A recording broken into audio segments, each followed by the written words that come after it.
लोग पूछते हैं महाराज जी, एक लोटा जल सारी समस्या का हल, ये कैसे हो सकता है? उसका एक कारण है, मंदिर में रखे हुए जल को जब ब्राह्मण देवता पंडित जी हमारे हाथ में चरणामत जान कर देते हैं, उस जल को हम पीते हैं तो हमारी अकाल मृत्यु जैसे टलती है, अकाल मृत्यु का हरण हो जाता है। उसी तरह जब हमारे घर में मटके में, हंडे में, पानी की टंकी में जो पानी भरा रहता है, जल भरा रहता है, और हम एक लोटा जल उसमें से भर कर लेकर जाते हैं, तो दिन भर हमारे घर में जो चर्चा होती है, दिन भर हमारे घर में जो तकलीफें होती है, दिन भर हमारे भीतर जो दुख तकलीफ होती है, हमारे मन की बात हमारे घर के पानी के हंडे में, तरंगों में चली जाती है। और जब हम लोटा भरकर जल शिव को चढ़ाते हैं तो शंकर जी हमारे उस जल से समझ जाते हैं कि इसको तकलीफ कितनी है, और बाबा दुख मिटाना प्रारंभ कर देते हैं।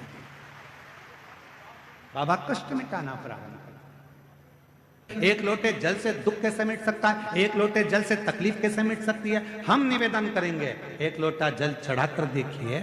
जब आप चढ़ाना प्रारंभ करेंगे और पूर्ण विश्वास भरोसे के साथ देवाधिदेव महादेव को जब एक लोटा जल चढ़ाएंगे, निश्चित है जो घर में रखा जल है, उस जल में आपके विचार, आपकी सोच, आपका मन उस जल में गया होता है।